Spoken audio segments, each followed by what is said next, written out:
Hey everybody, Pete Blank here for this week's edition of Pete's Points out in Colorado.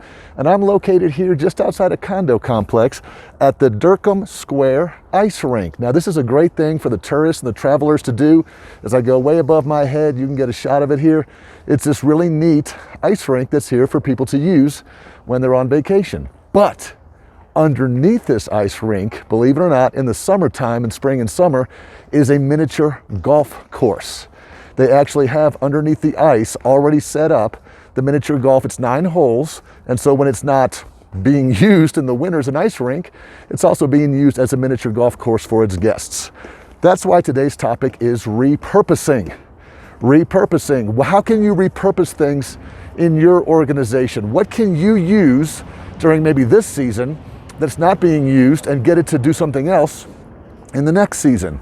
Or more specifically, say you work in a college or a university, you've got classrooms that are being used during the school season but are not being used during the summer. How can you repurpose them? How can you use them for something else? Again, in today's era of trying to squeeze blood out of a turnip and get enough ROI as we can in our organizations, how can we make sure that we're getting the most that we can out of every piece of our property to make sure we get enough return on investment? So take a look at every single asset your company has and things that you aren't using, maybe day versus night, maybe the weekend versus the week, maybe the seasons, whatever those are. How can you repurpose those facilities to get the most out of your investment?